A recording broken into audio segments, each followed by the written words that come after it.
2 நாளா வந்துட்டு வீரா டாக்கீஸ்ல இருக்க விஜி ஸ்வேதா அவங்களோட ஒரு பிரச்சனை. ஒரு பெண்ணை வந்து பைட் எடுத்திருக்காங்க. அந்த காணொலியை போட வேணாம் அப்படின்னு சொல்லியும் அந்த காணொலியை போட்டிருக்காங்க அந்த சேனல்ல. இது ஒரு பெரிய விஷயமா, பெரிய பூகம்பமா வெடிச்சு இப்போ அவங்க அரெஸ்ட் பண்ற அளவுக்கு போயிருக்கு. அந்த பொண்ணு வந்து சூசைட் அட்டன் பண்ணியிருக்காங்க அப்படிங்கிற விஷயம் வந்திருக்கு. தொடர்ந்து இந்த சேனல்ல தொடர்ந்து எடுத்திருக்க காணொலி எல்லாம் வந்துட்டு பார்த்தா அதிகமாக யாரை டார்கெட் பண்ணியிருக்காங்கன்னா அந்த 2K கிட்ஸ்ன்னு சொல்ற மாதிரி அவங்கள டார்கெட் பண்ணியே வந்துட்டு வீடியோஸ் எடுத்துருக்குறாங்க.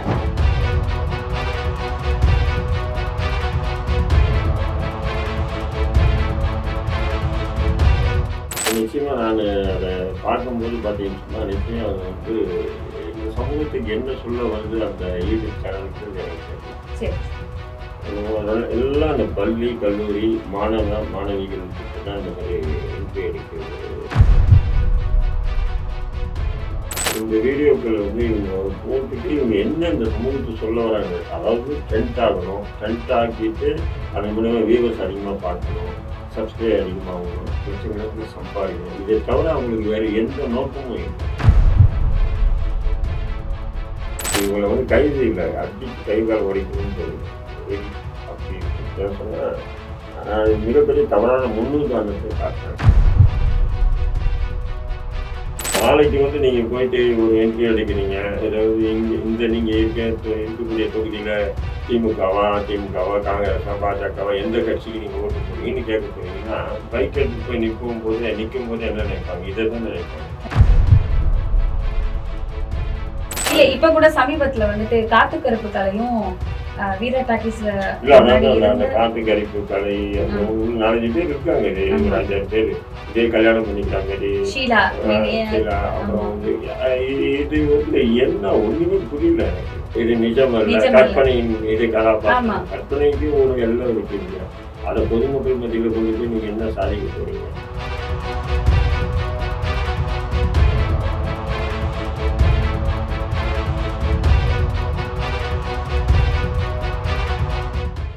வணக்கம் பாய். 2 நாளா வந்துட்டு வீரா டாக்கீஸ்ல இருக்க விஜி ஸ்வேதா அவங்களோட ஒரு பிரச்சனை. ஒரு பெண்ணை வந்து பைட் எடுத்திருக்காங்க. அந்த காணொலியை போட வேணாம் அப்படின்னு சொல்லியும் அந்த காணொலியை போட்டிருக்காங்க அந்த சேனல்ல. இது ஒரு பெரிய விஷயமா, பெரிய பூகம்பமா வெடிச்சு இப்போ அவங்களை அரெஸ்ட் பண்ற அளவுக்கு போயிருக்கு. அந்த பொண்ணு வந்து சூசைட் அட்டன் பண்ணியிருக்காங்க அப்படிங்கிற விஷயம் வந்திருக்கு.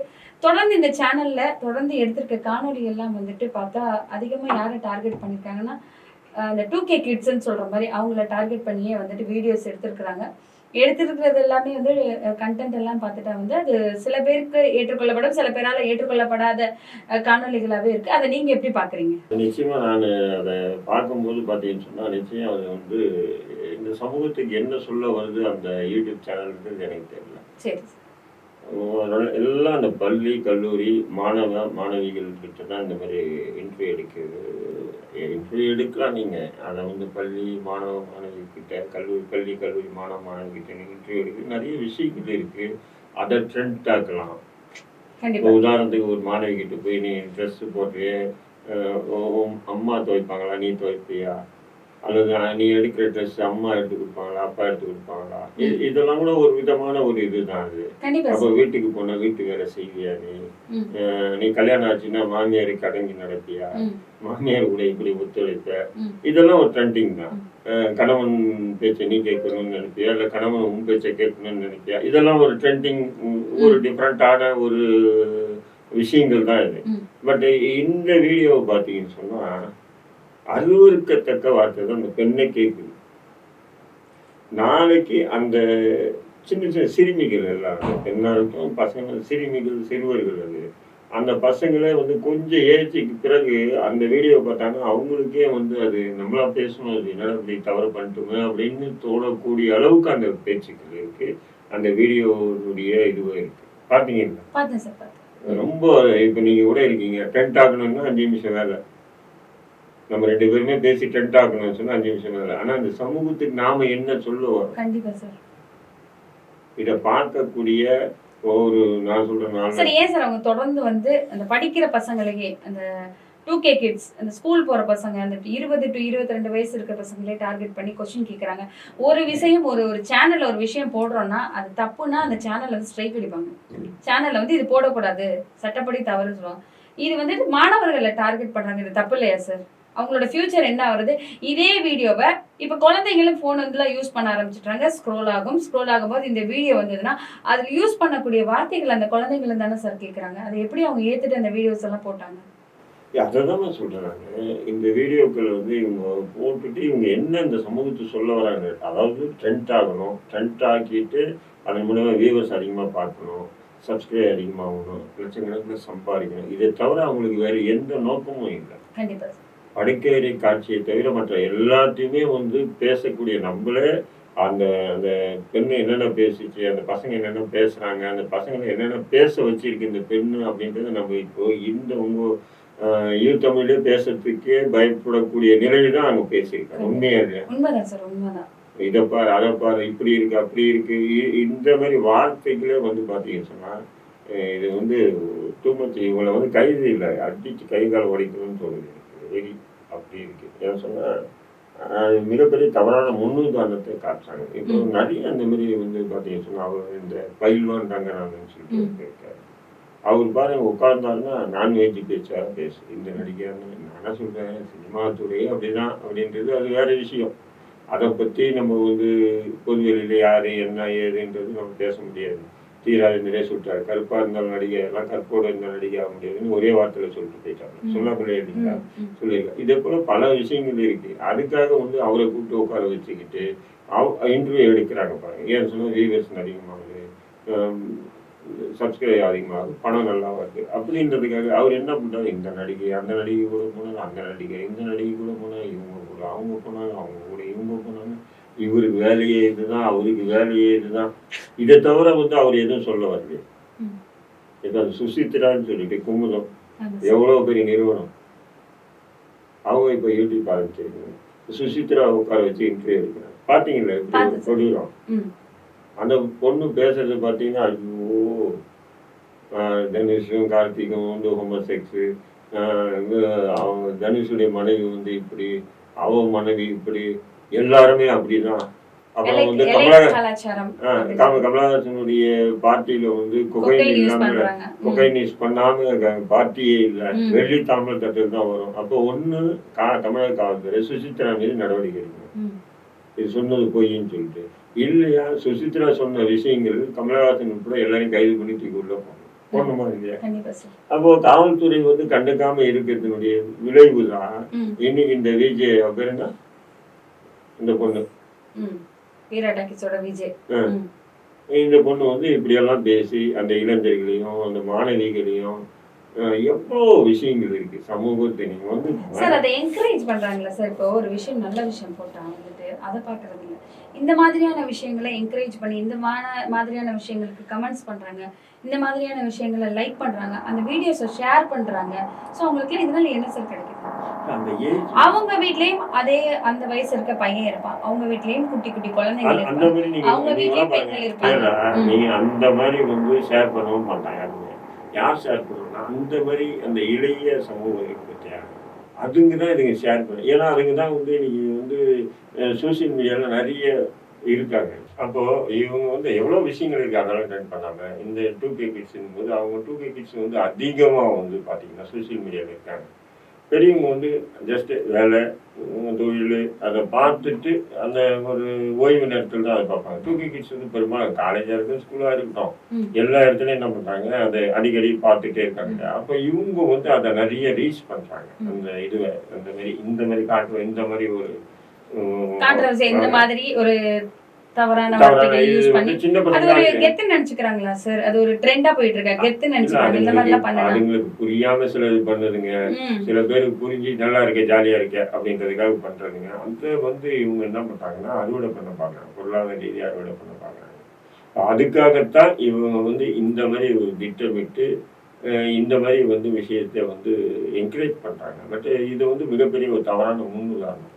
சரி, இப்போ இவங்க ஒரு ஆள் இப்படி கேட்டுட்டாங்க, நாளைக்கு ஏதோ ஒரு அரசியல் ரீதியாவோ ஏதோ ஒரு விஷயத்தையோ பைட் எடுக்கிறோம்னு சொல்லிட்டு ஏதோ ஒரு ஆங்கர் கொண்டு போய் அந்த மைக்கை நீட்டும் போது எப்படி சார் பப்ளிக் தைரியமா வந்துட்டு பைட் கொடுப்பாங்க? நாளைக்கு வந்து நீங்க போயிட்டு ஒரு இன்டர்வியூ எடுக்கிறீங்க, ஏதாவது இங்க இந்த நீங்க இருக்கக்கூடிய தொகுதியில திமுகவா, காங்கிரஸா, பாஜகவா, எந்த கட்சிக்கு நீங்க ஓட்டு போடுவீங்கன்னு கேட்க போறீங்கன்னா, பைக் எடுத்துட்டு போய் நிற்கும் போது என்ன நினைப்பாங்க? இதை தான் நினைப்பாங்க.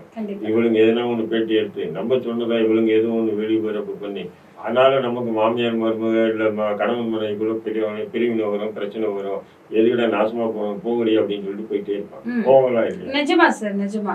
இப்ப சமீப காலமாக அரசியல் ரீதியா கொஸ்டின்ஸ் கேட்க போனாலுமே அவங்க போயிடுறாங்க, தயவு செய்து கேட்காதீங்க அப்படி சொல்லிட்டு போயிடுறாங்க, பயப்படுறாங்க. ஒருத்தருக்கு போன் பண்ணி கேட்டேன். இப்போ ஒரு பெண் ஒரு மாணவி கிட்ட போய் கேட்கறாங்க இன்டர்வியூ. அந்த கேட்டுட்டு அந்த மாணவி பேசுறதையும் இது பண்ணிட்டு அந்த மாணவி மாதிரி குரல்ல வந்து இவங்க சில வார்த்தைகள், அந்த பெண்ணு பேசாத வார்த்தைகளை ஆட் பண்ணிக்கிறதா கூட தகவல் வருது. அதனாலதான், ஏன்னா அது ட்ரெண்ட் ஆக்கணும், இந்த வார்த்தைகளை ட்ரெண்ட் ஆக்கணும் அப்படின்றதுக்காக இவங்க இப்படி எல்லாம் செய்யறாங்க அப்படின்றது ஒரு தகவலும் சொன்னாப்புல ஒரு தம்பி. அப்போ இதெல்லாம் வந்து மிகப்பெரிய தவறு. இவங்க வந்து கைது மட்டும் பண்றது இல்லை, இனி அதை வந்து இவங்க இந்த மாதிரி இன்டர்வியூக்கு எல்லாமே இது மட்டும் இல்லை, பிராங்க்னு ஒண்ணு நினைக்கிறேன். இந்த பிராங்க்ல வந்து பாத்தீங்கன்னு சொன்னா, அவன் முன்னாடி இவன் கூட ஓடிட்டா, இவன் முன்னாடி அவன் கூட ஓடிட்டா, மாமனார் கூட மாமியார் என்ன இது ஒரு கலாச்சாரம், என்ன இது? அப்போ அந்த பிராங்க்ல வந்து பாத்தீங்கன்னா அப்படி ஏதோ ஒரு இடத்துல சிலது நடக்குது இல்லைங்களா? இல்ல இப்ப கூட சமீபத்துல வந்துட்டு காத்து கருப்பு கலையும் வீரா டாக்கீஸ்ல அந்த காத்து கருப்பு கலை அப்புறம் 4-5 பேர் இருக்காங்க, இது ஒரு 5-6 பேர் இதே கல்யாணம் பண்ணிக்கிற மாதிரி ஷீலா. அப்புறம் வந்து இது வந்து என்ன ஒண்ணுமே புரியல எனக்கு. இது வந்து ஃபேஸ்புக்கை திறந்தாலும் சரி, இன்ஸ்டாகிராமை திறந்தாலும் சரி, இந்த மாதிரி ஃபேக் மேரேஜ் சீரியஸ்க்காக எடுத்தோம், நாங்க வந்து இதுக்காக எடுத்தோம் அப்படின்னு சொல்லிட்டு ஒரு ஃபேக் மேரேஜ் ஒரு வார்த்தை போட்டு, இது நிஜம் இல்ல, கற்பனை, இது கலாபாத்திரம், கற்பனைக்கு ஒரு எல்லாம் இருக்கு இல்லையா? அதை பொதுமக்கள் மத்தியில கொண்டு போய் நீங்க என்ன சாதிக்க போறீங்க? 2 புருஷனை கட்டிக்கிறது, 3 புருஷனை கட்டிக்கிறது, இது எல்லாமே பிராங்க்ல வருது. அவன் கல்யாணம் பண்ணிக்கிட்டான், இவன் கல்யாணம் பண்ணிக்கிட்டான், அவ கூட ஓடிட்டா, இவ கூட ஓடிட்டா. சரி, இதையும் பாக்குறதுக்கு ஒரு கூட்டம் இருக்கதானே சார்? இதையும் பார்த்து இதையும் என்கரேஜ் பண்றாங்களா சார்? பாக்குறாங்கன்னு பார்க்க தவிர்க்க முடியாது. நீங்க வந்து இப்ப நம்ம பேசுற வீடியோ பாக்குறதுக்கு நம்ம சர்ச் பண்றோம். சர்ச் பண்ணும்போது இயற்கையாக அது நம்ம அது மட்டும் வீடியோ வராது, அது கூட 4 நாசமா போன வீடியோ கூட வருது, வருதா இல்லையா? அப்போ எல்லாமே வந்து ஒரு ஏஜபிள் பர்சனா இதை பாக்குறது இல்லை. யங்ஸ்டர் இருக்கும்போது இயற்கையா வந்து என்ன பேசியிருக்கா பாக்கலாமே, இப்படி தோணுமா தோணும். கண்டிப்பா இந்த மாதிரி எல்லாம் பண்றவங்களுக்கு என்ன சார் அரசாங்கம் என்ன மாதிரியான நடவடிக்கை எடுக்கணும்? இல்ல, இது போன்ற யூடியூப் நடத்துறவங்களை வந்து கைது பண்ணணும். தொடர்ந்து 2-3 பேரை கைது பண்ணா எவனுமே இது மாரி வெளியிட மாட்டான், பயப்படுவான். ஏற்கனவே இந்த சூர்யான்னு ஒரு பொண்ணை கைது பண்ணி உள்ள போட்டாங்க, கொஞ்சம் அடங்கினாங்க. அதுவும் ஒரு 4-5 பெண்கள் வந்து ஓவரா அசிங்கமா பேசிட்டு அசிங்கமா பண்ணிட்டு இருந்தாங்க. அவங்களை கைது பண்ணி போட்டோம்னா கொஞ்சம் அடங்கிட்டாங்க. அதே மாதிரி தான் இப்போ இந்த மாதிரி யூடியூப்பை வந்து பேன் பண்ணணும். இந்த இவரெல்லாம் இருக்காரு பார்த்தீங்களா, நம்ம பைல்வான் ரங்கநாதன், இவரெல்லாம் கூப்பிட்டு வச்சு யூடியூப் வந்து என்கரேஜ் பண்ணக்கூடாது. அதாவது அவர் வந்து ஒரு நல்ல மனுஷனாக இருந்தால் நிறைய சப்ஜெக்ட் இருக்கு, அதை பேச விடுங்க. அந்த நடிகை இந்த நடிகை அதை பற்றி கேட்டு என்ன யார் என்ன ஆகும் சொல்றேன். நடிகைகளை பற்றி தெரிஞ்சுக்கிட்டு என்ன பண்ணுவோம்? எப்படி இந்த சினிமா இது இந்த மெயின் ஸ்ட்ரீம் மீடியா ஊடகம்லாம் பாருங்க, பத்திரிகை தினத்தந்தின்றோம். நடிகை கர்ப்பமானால், நடிகை கர்ப்பமானால் உனக்கு செய்தியாடா? கொஞ்சம் யோசனை பண்ணிப்பாங்க. நடிகைக்கு குழந்தை பிறந்தது, நடிகருக்கு குழந்தை பிறந்தது, ஏண்டா இதெல்லாம் செய்தி? திருமணம் பண்ணுவது, குழந்தை பெற்றுக்கிறது, கர்ப்பமாகிறது, இதெல்லாம் வந்து ஒரு இயல்பான ஒரு இது. இதை மெயின் ஸ்ட்ரீம் மீடியாவில் அப்படி போடுறான் பாருங்க, எவ்வளவு முக்கியமா வந்து தலைப்பு செய்தியாக்கி போடுறான் பாருங்க. இதெல்லாம் பார்க்கும்போது தான் மண்டா காயம். அப்ப அதே மாதிரிதான் இவங்க என்ன பண்றாங்க, அந்த நடிகர்கள் பத்தி எல்லாமே வந்து பேசிட்டு இருக்கு. எல்லாருமே மாட்டிக்காததுல எல்லாமே ஒத்துறோம் இல்லையா? யார் நல்லவன் கிட்டவன் இல்லை. சில பேருக்கு வாய்ப்பே கிடைக்காது. வாய்ப்புகள் இருந்தும் நல்லவனா வாழ்றான் பாருங்க, அவன் தான் உண்மையில நல்லவன். கண்டிப்பா சார். இந்த மாதிரி விஷயங்கள் வந்துட்டு மக்களுக்கு வந்துட்டு ஒரு விழிப்புணர்வு வரணும். இந்த மாதிரிக்கு சப்போர்ட் பண்ணக்கூடாது, மக்களுக்கு ஒரு விழிப்புணர்வு வரணும். இளைஞர்கள் பார்க்க கூடாம பண்ணணும்னு சொன்னா முடியாது, ஒண்ணுமே பண்ண முடியாது. அது அந்த இளைஞர்கள் அப்படிதான் இருப்பாங்க. குழந்தைங்கன்னும் போது உங்க குழந்தை இருந்தாலும் சரி, என் குழந்தை இருந்தாலும் சரி, அப்படிதான் இருக்கும். அந்த வயசு அப்படி வயசு. கண்டிப்பா சார். அப்போ அந்த வயசுல இது போன்ற விஷயங்களை நீங்க கொடுத்து அதை இன்னும் நாசமாக்குறீங்கன்னு சொன்னா அது நிச்சயமா வந்து அது மிகப்பெரிய ஒரு சமூகத்துக்கு கேடுல வந்து முடியும், சமூக சீரழிவுல வந்து முடியாது. கண்டிப்பா சார். இதை மாதிரி விஷயங்களை தவிர்த்துக்கணும்.